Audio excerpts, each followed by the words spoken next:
Good evening.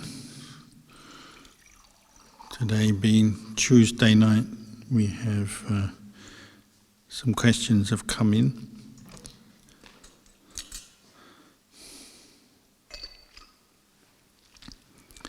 So the first question is, Dear Luang Por, why and how does upekkha originate from metta? Thank you. So I think this is a follow-up question from what we were talking about the other day. The four Brahma Viharas, metta, karuna, mudita, upekkha, which are four divine abidings, meditation objects, and they're all the basis for wholesome thought, wholesome intention in the practice. As we just chanted in the Dhamma Sutta, we are cultivating the Noble Eightfold Path as the way to overcome or free ourselves from suffering. Part of that path is samma sankappa, right intention or right thought. And that involves non-ill will and non-hatred as part of what we call right thought. So metta is obviously right thought, developing it as a thought or an intention, whether as a meditation object or just in a way as a way of thinking and the attitude. It's the opposite of ill will and the sort of more selfish, self-centered tendencies of mind where we're just focused on ourselves all the time and prone to ill will, because when you focus on yourself all the time, it's very easy to get frustrated, annoyed.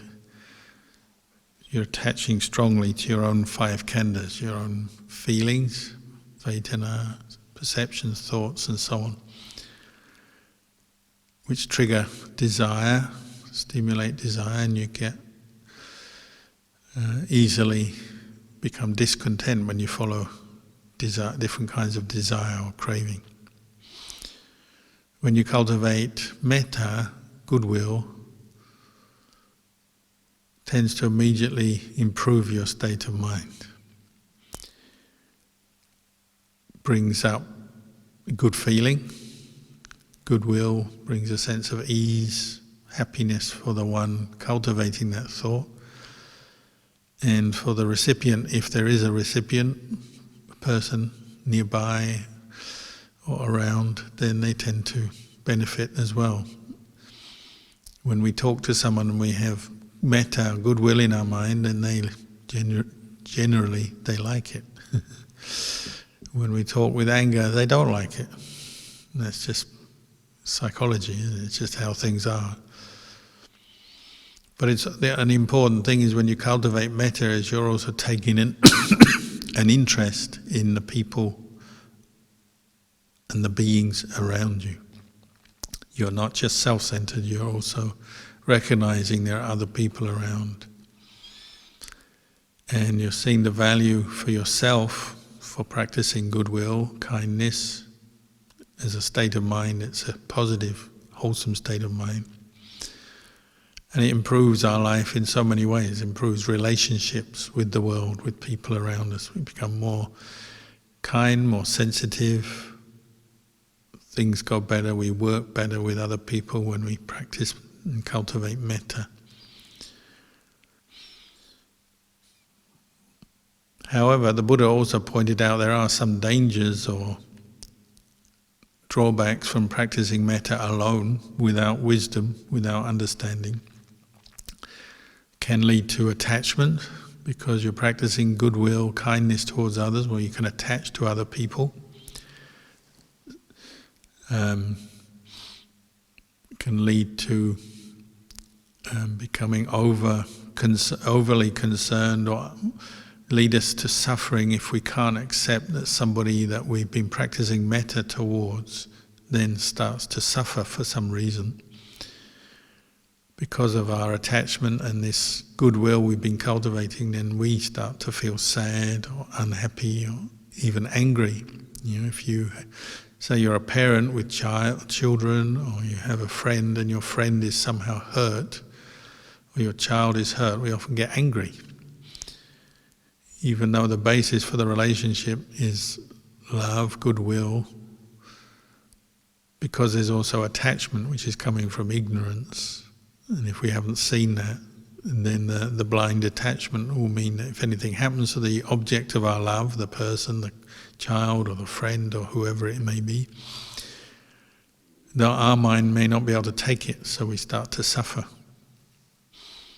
and maybe get angry. So if you say you have a child, your child is being hurt by someone, as a parent, you want to rush out and protect them, and that might also involve becoming angry with someone else who's a threat, for example.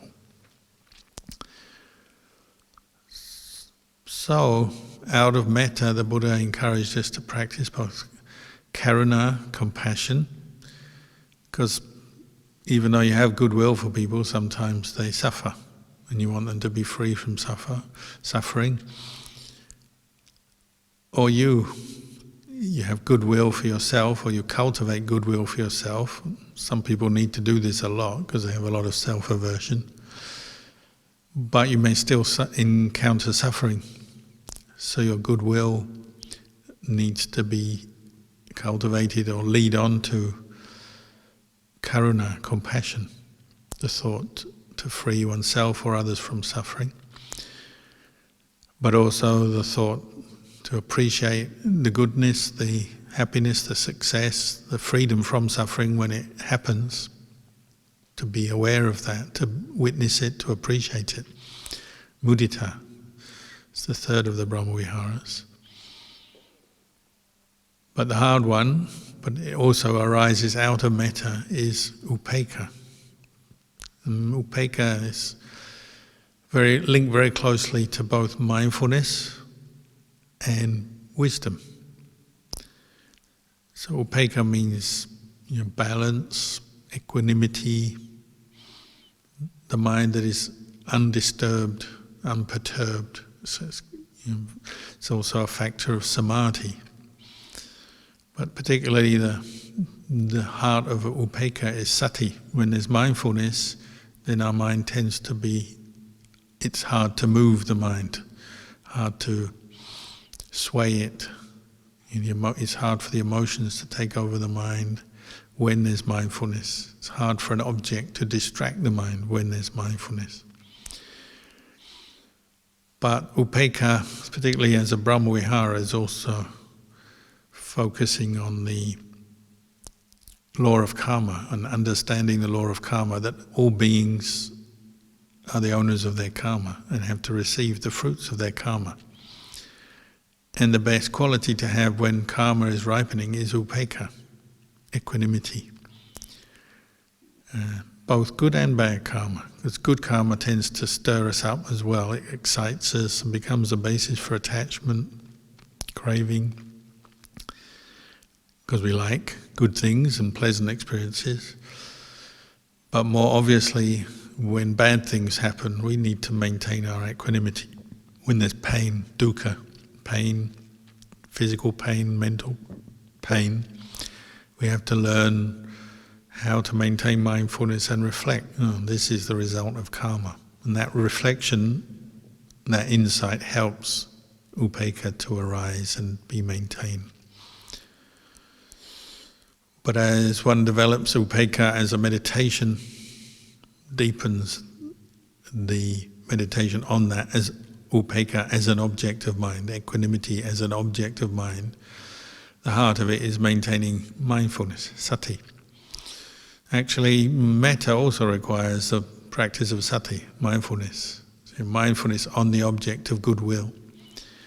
So all meditations, what we call samatha meditations, that are aiming to develop samadhi, take the mind beyond the 5 hindrances, they all need an object of mind which will tend to become more and more clear, profound to the mind, more and more known to the mind.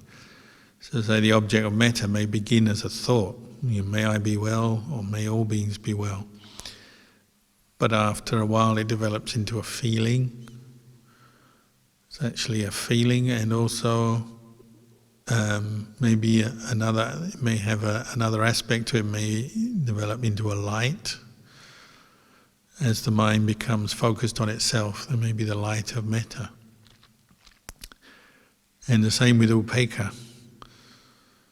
But whether it's metta or upekkha, to be successful in maintaining a mind of metta or upekkha, you need mindfulness and the continuity of mindfulness, so that the distractions, the hindrances, can't come in. Not just the opposite, so not just the confusion that disturbs upekkha, or the anger, the ill will that disturbs metta, but any of the hindrances. Sensual desire, ill will, sloth and torpor, restlessness, anxiety, skeptical doubt, all 5 hindrances will distract the mind and take the mind away and block the mind from its object. So when mindfulness is strong, the hindrances are overcome, the mind can be with metta. So it's not a big step to move from metta to upekkha. So some people develop metta first and then go on to develop upekkha, because ultimately it's a slightly more subtle meditation object that can take one all the way to 4th jhana. The defining quality of 4th jhana is upekkha. Metta can take you to the 1st jhana, and there is definitely upekkha that practiced with that metta as well, but it won't be as deep as the 4th jhana.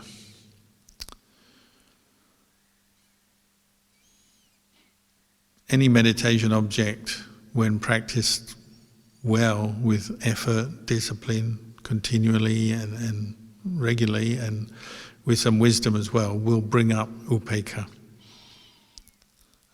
Bring up metta as well, but when samadhi arises, then upekkha is the defining characteristic. The mind becomes very still, unwavering, knowing an object. So they're very closely linked, but they're not exactly the same thing, metta and upekkha.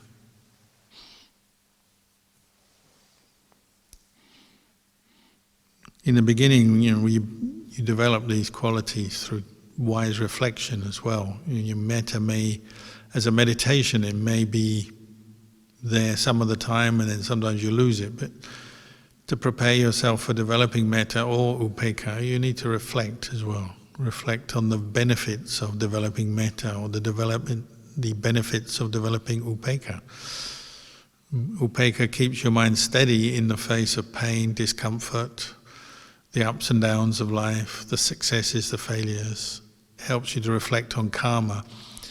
It also helps you to see beyond the sort of personal identification we have with all of our experience. This is me experiencing my pleasure and my success and my happiness, or this is me in pain, suffering.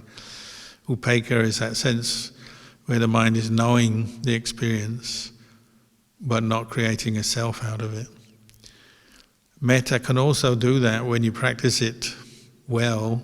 We call it universal loving kindness. When it's practiced successfully, again, also erodes away this sense of a person being me, person, you, a person. And one develops that object, so it's really one is radiating metta in all directions to all beings without distinction, and that includes oneself and others. But on the way to developing that, then one has to reflect, and one has to reflect maybe on what are the similarities, say, between oneself and others. Everybody loves to be peaceful and happy and successful. Everybody hates to suffer. We all have that in common. Nobody likes getting old, getting sick. Nobody wants to face death. Every being in the world has that in common. When you practice metta, you're focusing as much on the common human experience and the common experience we all have as the differences. You'll notice when you're angry and you're in conflict, you tend to be focusing on the differences between you and other people, whatever the reasons are. Same with upekkha. When you reflect on upekkha as a reflection, as a wise reflection, you're reflecting on the law of karma. Well, that applies to everyone. It's not like there's some people are immune to the law of karma and others are not. It seems like that sometimes. It seems like people do bad things and get away with it, or some people seem to have all the good fortune and everything good happens to them. But actually it's all karma. There are causes and conditions that have led up to those karma results, good and bad. And it applies to everyone. So everyone can make good karma and receive the consequences, the results of their good karma. Everyone can make bad karma and receive the results of their bad karma as well. It's a universal law. So both metta and upekkha can go on to be a basis for developing insight into not self as well.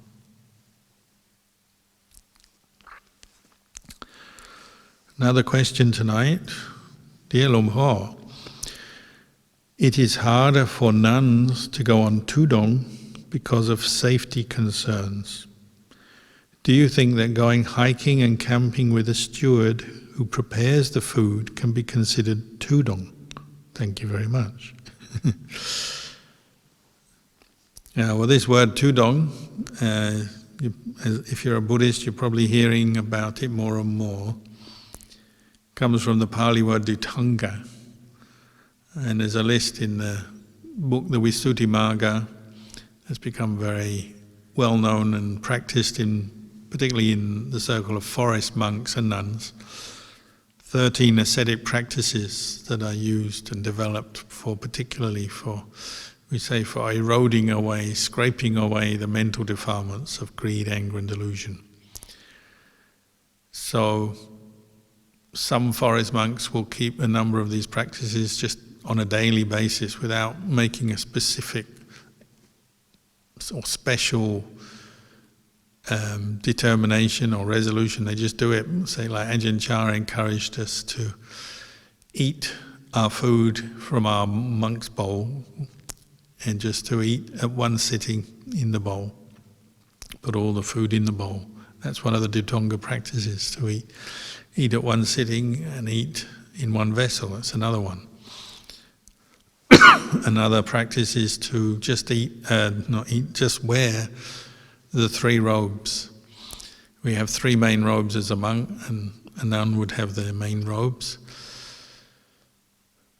Because even monks and nuns can sometimes gather lots of robes and cloth, and it's hard when you're a senior monk because they're always offering you robes and cloth, but it's easy to accumulate cloth and get casual and lazy about the way you use robes. And you use a robe for a little while and then cast it aside or don't look after it very well because you've got such an abundance of cloth. That could happen, for example. It's quite hard just to stick to 3 robes, your main robe, your underrobe, your upper robe, your underrobe. It's quite hard to stick with that because, say, you only keep to wearing the 3 main robes, one of these Dhutanga practices. Well, when you're washing one, you have to really plan it because you haven't got much to keep on you when you're washing the other robes, say. Or if one of the robes gets a hole in it, you've only got 2 robes until you've fixed the robe that's torn or ripped or whatever. So it's quite an ascetic practice. And you have to keep refusing offers of cloth as well. You have to learn how to say no. So that's another practice, Dhutanga practice. Another one is wearing cast-off cloth or what we say, corpse cloth, which I believe the Buddha did, and certainly Mahakassapa did, and Luang Por Man did. Many monks, great meditation masters, wore corpse cloth, which is cloth that comes from originally the cloth that's wrapped around a corpse, which is traditional in many societies. When somebody dies, they'll wrap them in white cloth, cotton cloth, and say in Thailand, the corpse of somebody is wrapped in cotton cloth until the funeral, and then just before the funeral pyre is lit, traditionally they'd have open air cremations, and the coffin is put on a pile of logs, and just before the funeral pyre is lit, the white cloth is pulled off the corpse and then maybe hung on a tree, and monks can come and gather that cloth up. It's considered free and available for anyone, and particularly monks. Not many other people want that kind of cloth because it smells usually and it may be stained. But monks can take it and then they go away and wash it and clean it and then dye it and sew it into a robe. I've done that before. And it really is a hard practice because your cloth may still have residue of smell. You have the perception this has come from a dead body. It's not an easy practice to do, but it's a very fruitful one for helping you to let go of certain attachment to comforts. And some people like fine quality cloth, and some people hate the idea of death, and they hate anything repulsive and the smell of death. So to wear a corpse cloth is a very challenging practice for many people, but it will help you to let go of certain attachments. Lumpur Man, one of the famous meditation masters, used to wear this cloth, and so did the Buddha. So that's another Dhutanga practice. Another one is sitting out in the open air, living out in the open air, sitting meditation or walking meditation out in the open air, so no roof. Not easy to do. There's rain, there's sun, there's cold and heat, flies and mosquitoes and other things. Not an easy practice to do over and over again. It's all right for a short period of time, but to do for a prolonged period is quite challenging. Or to dwell at the foot of a tree, again, only having a tree as your shelter. Not an easy thing to do for a long time, a long period. You dwell at the foot of a tree. Most trees, you'll get ants coming to bite you, and other creepy crawlies and snakes and other animals, and twigs and branches and leaves fall on you, and all kinds of things happen at the foot of a tree. So the longer you stay there, the harder work it is. It's quite a lot of endurance and patience is needed, and you're abandoning your desire for nice comfortable dwellings and furniture and so on. Or another one is Nesajika, only using 3 postures: standing, walking, sitting, but never lying down for a period of time. So that means at night you don't lie down to sleep. If you sleep, you lean against something. Maybe either you sleep just sitting in the sitting posture, or you lean against a wall or something, which of course is put a lot of pressure on the body. You don't get much sleep. Sleep is not delicious when you practice this. The idea is to arouse energy, mindfulness, put effort into your meditation, but it is quite a challenging practice. Or another Dhutanga practice is staying in a cemetery or a graveyard or a cremation ground. It's especially good if you're scared of ghosts, or just don't like the idea of death. Even if you're not scared of ghosts, most people don't like the idea of death, corpses, funerals. So if you stay in those places, usually at least some of the time you'll have thoughts about death, ghosts coming up. If I've stayed in those places before, actually next to corpses that have been brought in and left in a shallow open grave. So takes a bit of getting used to. There's smell, there's the visual image, there's the idea of possibility of ghosts and so on. And some monks I know, and I imagine nuns might be the same, they stay there for a few hours and that's it. They can't stay there anymore, they run away, they leave. It's just too challenging, too difficult. So that's a really tough practice as well for many people. Not everyone. Some people seem to be totally immune to fear of ghosts, fear of death, but some people find it hard.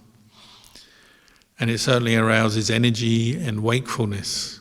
You know, if you're afraid of ghosts, you're staying in a graveyard or a charnel ground, you don't get much sleep. You're awake, and every sound, brings up the thought, "Oh, what is that?" You read Ajahn Chah's biography; he had a lot of difficulty with fear because he's Thai, Asian. Many Thais, they have just an ingrained fear of ghosts. You go and stay in the charnel ground, it'll be there. You'll feel tense. Fear of ghosts come up. You get a lot of tension in your chest. Your hair stand on end. You're just not at ease in yourself. One of the famous arahants of Thailand, Lumpur Kasem, who used to live in Lampang, is considered to be one of the top arahants. He had a really powerful mind. He would keep quite a few Dhutanga practices. He'd stay out in the open, so he'd just sit out in the open or walk meditation out in the open all day, in the sun, in the rain. He did another practice. He'd just eat whatever alms food he was given when he went into the village, and stay out and he moved into a charnel ground, a cremation ground, and stayed there right to the end of his life. And he was, when I went to see him before he died, he was still living in the cremation ground in a little wooden hut, very simple little wooden hut, very small hut. And he was considered to be very tough, deep states. He had deep states of samadhi, deep states of jhana, psychic powers, and was also fearless, without fear, by the end of his life, because he had practiced so well. But in the early days, he was staying in that same charnel ground when he first went there, in Lampang. That charnel ground was reputed to be haunted by a demon, a huge black, hairy demon. Must have been somebody, I think it was considered to be somebody who was like a terrible criminal or a murderer who had died and started to haunt that cremation ground. And he went to stay there, and when he was first there, he had a little novice monk staying with him, and they would stay in separate corners of the cremation ground, just in there with their umbrellas and mosquito nets, no buildings.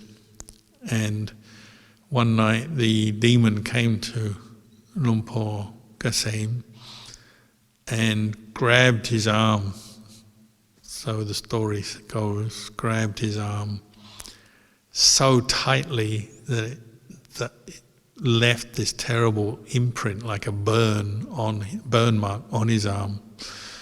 And when it grabbed his arm, he said, "This is my cremation ground, you can't stay here," because he realized this monk had a very pure, peaceful mind, great samadhi, and he didn't like it. I guess he was jealous.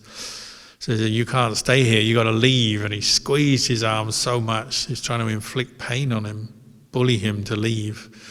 And Lumpur Kasem just kept calm, equanimous towards the fear, towards the demon. And most people might think, well, who knows whether there really was a demon or not? Perhaps he dreamt it or it was a hallucination. But the thing is, the little novice heard a commotion and came over and saw the demon. So he was a witness to this big black shape, huge, much bigger than a human being, threatening Lumpur. And Lumpur just stayed there very calmly. So then after that, the demon was subdued, and the demon asked forgiveness, and the demon stopped bothering the monks after that. And those kind of stories you hear occasionally from Tudong monks in the time of the Buddha, or in different countries where there are demons. Sometimes the demon is subdued by the power of samadhi, metta, and the Brahmaviharas. Anyway, these Dhutanga practices are for developing all kinds of good qualities, such as endurance, non-ill will, non-greed, non-delusion, letting go of all kinds of mental defilements. And you can practice Dhutanga Vata, Dhutanga practices, Dhutanga Vata in a monastery, out in the forest, in the countryside. Doesn't matter. And nowadays, this word Dhutanga has sort of been associated with a lifestyle of wandering or going for walking tours, camping and so on. And that can also be quite useful in the practice, where you leave the comfort of your monastic dwelling and you go and stay in a tent or with an umbrella and mosquito net, go to a remote place. And there's quite a lot of challenges associated with that. That can be quite useful practice. And as you say, there's some danger involved. Lack of food, disease, loneliness, encountering people who are not very well behaved or threatening. It can happen. So, that's not to put that kind of practice down, but the actual purpose of Dhutanga is to erode away mental defilements. And you can do that anywhere. So you can do that in the monastery without going anywhere. You don't have to move from place to place in the way of wandering. You can just stay in a kuti or a monastery or a hermitage or even a house or anywhere where you're staying. You can practice Dhutanga. It doesn't have to be always where you're moving from place to place and camping. So I'd bear that in mind. It's more about fighting, going against your mental defilements, your craving, your attachment. And you need to do that, because what we tend to do as human beings is go with our craving and attachment. We follow it, we give in to it. Our minds are not that weak, our mindfulness and insight and wisdom is not that strong. Dhutanga practices will do the opposite. They go against the grain, they force you to really confront your attachments. And because you make a rule for yourself, you make a resolution where you can perhaps burn off or overcome many, many attachments as you do that. So maybe you experiment first in the monastery, wherever you live, see what you can do and what's helpful to you in your practice, and then maybe you also try them, as you say, wandering, traveling, camping, hiking. You can experiment with that as well. In Thailand, there's been a number of Buddhist nuns who've gone wandering. Usually they go in a group, sometimes with men, sometimes just nuns, but usually in a group, not alone. And it's not unheard of. So, and in the West as well, and the nuns in England, they quite often go on tudong, usually in pairs, 2 or 3 nuns, and they take their little tent and they go wandering, and it's quite possible, I'm sure it's possible in Australia as well. So good luck to you. Question: why do I get bored in my meditation? Because you're not doing all the things you like to do. It's another kind of ascetic practice or Dhutanga practice, isn't it? Not doing what you want. So if you're used to playing video games and then you meditate and you can't, and then you start getting restless. What can I do? What can I do? Because all that energy and the habit of focusing on a screen and playing whatever the game is not being met, not being satisfied. If you like food but you're meditating, you think of food and you can't indulge in eating when you're meditating. So after a while your mind is like, can't eat, can't play my video game, can't talk to anyone. You don't talk when you're meditating, you don't talk to anyone. Usually you recommend when you're meditating, turn your phone off, put your phone away or get rid of it. So, can't pick up my phone. So after a while, your mind is kind of just looking around for other things all the time. It's not getting what it wants. The idea is when it's not getting what it wants, it'll come back to your meditation object, if it's the breath, and put more effort into just knowing the breath going in, breath going out. But at first you have these different moods come up. You have the desires, the distractions, and then you have periods of boredom. The breath is not interesting, it's not stimulating enough because you want other things. So the breath is boring, so you maybe fall asleep or you feel bored. The idea is to work through these things and see them as just different mental states, mental experiences. Boredom is just a mental state, isn't it? It begins You're bored for a while and then it passes and then you're not bored. No one's bored all day, all long, all day, all night. You might say, I'm bored, but that's just a thought, it's just a word. Look at it. Part of meditation practice is investigate what's coming up in your mind. So if you're saying, I'm bored, I can't stay with the breath is boring, say, well, what's going on? What is boredom? How does it feel? Where is boredom? Is it located in the body somewhere? As a thought, what is it? Well, as the words, I am bored. I am bored. Then what happens? It stops. The thought stops, and there's a gap, and you'll probably have another thought, but not that original thought. It'll move on, won't it?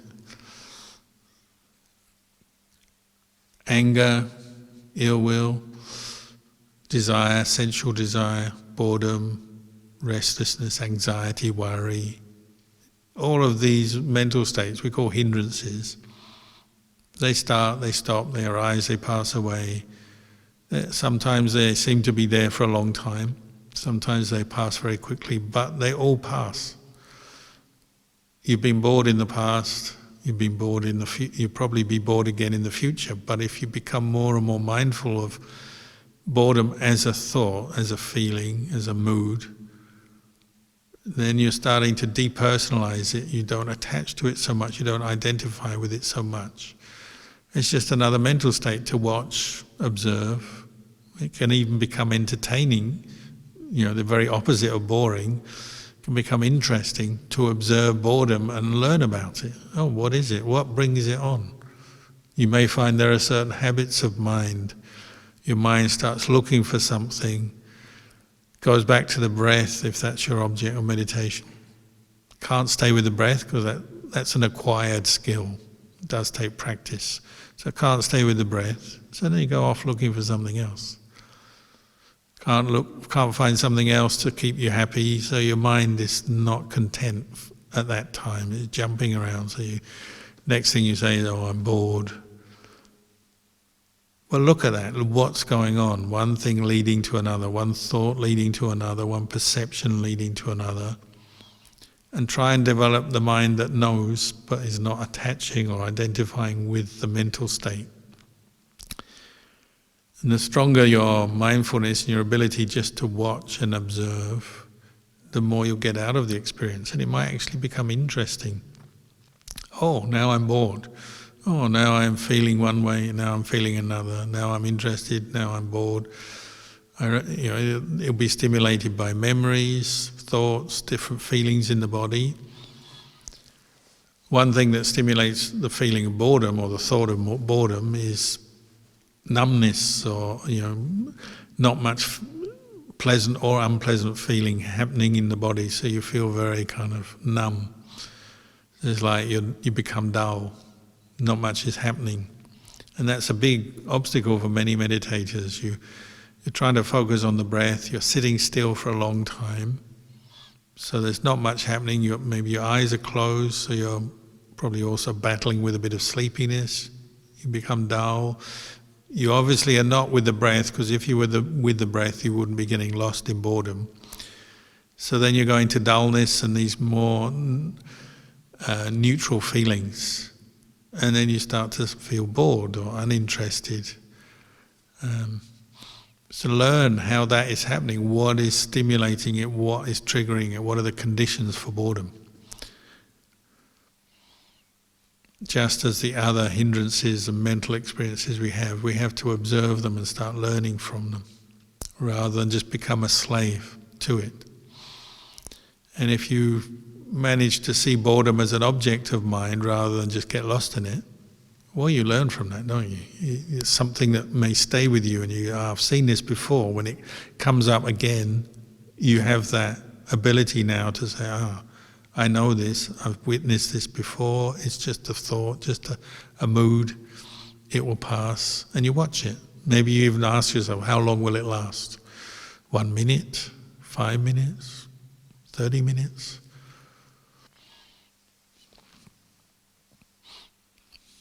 Can I use other kind of reflections? One is the reflection on the uncertainty of the mood of boredom. Another one is just, don't believe it. Okay, so your mind says it's bored. Well, it's just a word. Don't believe it.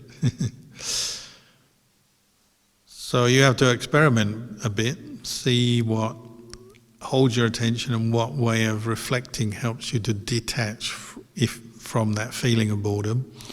Also learn what stimulates it, the sort of causes and conditions leading up to it. And also trust in the practice. You'll find over time, maybe you don't get so bored because as you gain experience in meditation, you learn how to meditate. Literally, you learn how to reflect on things, how to investigate, how to observe. And that will tend to make it more interesting. You're not doing it to become interested in it, but it's a natural result. As you get better at it, more experienced, you learn things, you know things, then your mind is not so caught up with just the seeking around of stimulation, distraction, and your mind is not so weak, so it's not so sort of prey to different desires. You can see desire as desire rather than being lost in it. So generally the meditation becomes more interesting, and especially as you feel more relaxed, more happy in the meditation over time, then again it becomes something you're not bored with, you're willing to do. You can engage with your meditation more often for longer periods perhaps. So you have to be patient until you reach that point. Keep practicing, keep learning, and the patience will help carry you through as well.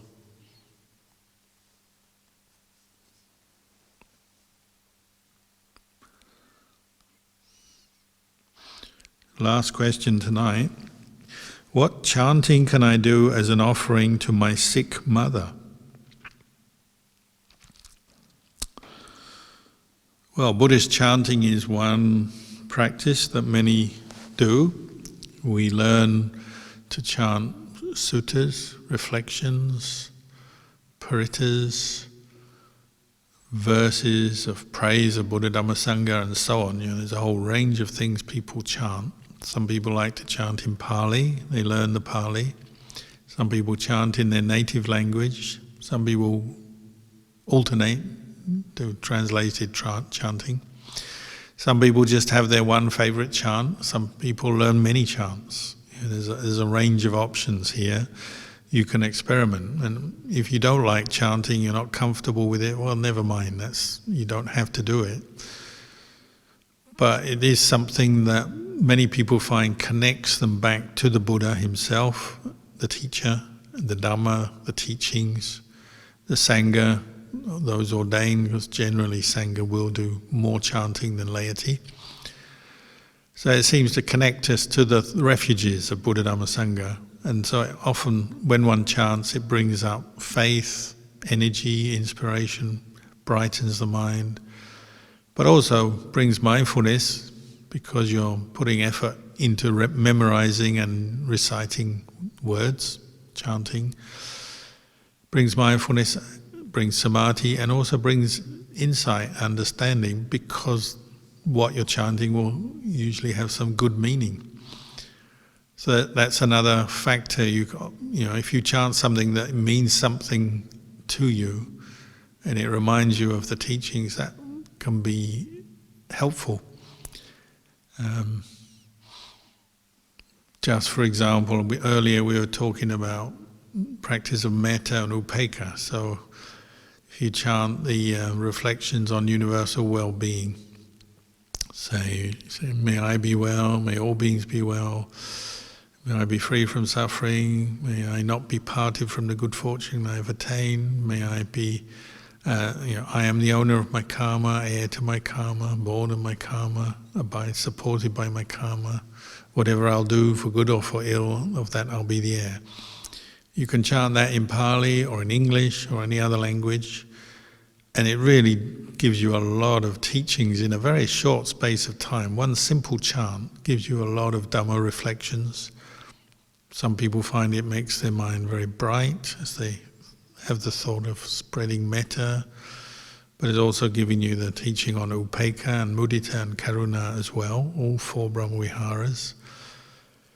That's a very simple chant, but very deep and very useful to bring up. Other people like to chant paritas. They have their favorite parita chant.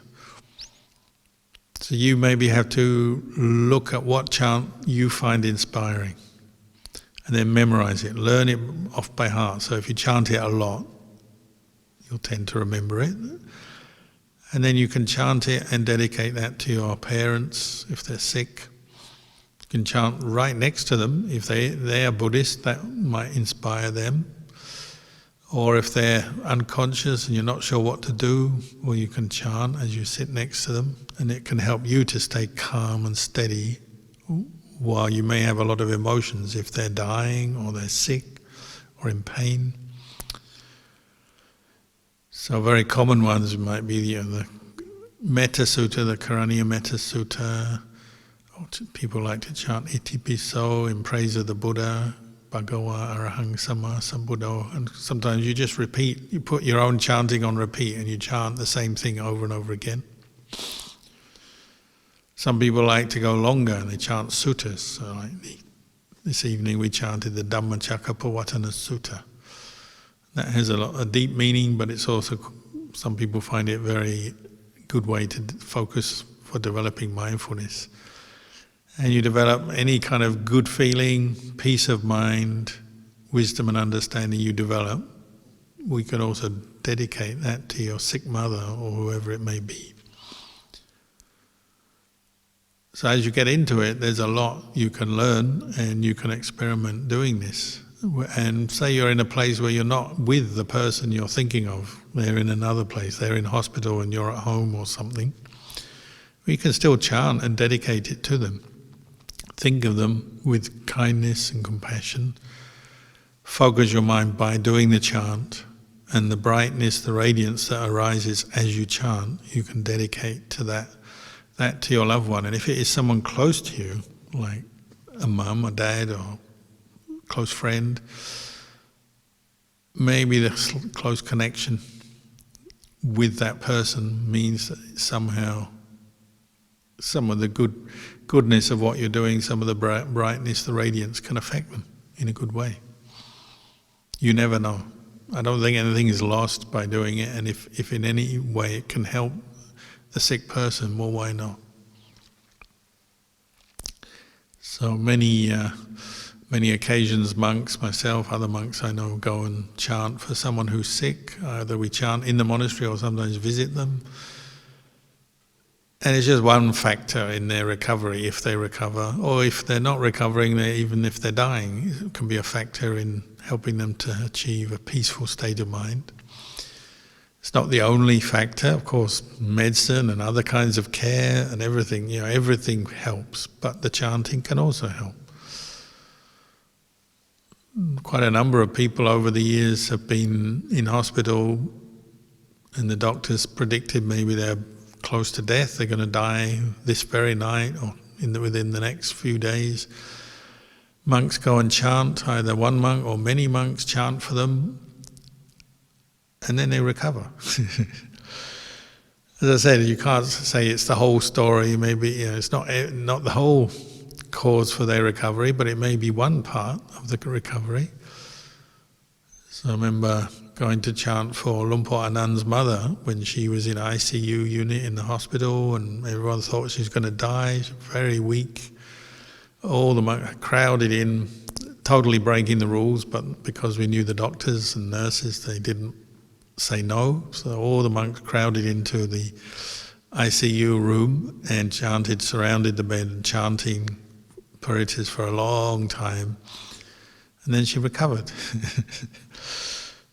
So sometimes it seems to initiate recovery, or if not recovery, at least uplifts the one listening. And if they are to die, well, at least maybe it can contribute to them dying with a peaceful state of mind. So I would recommend to do this if you can.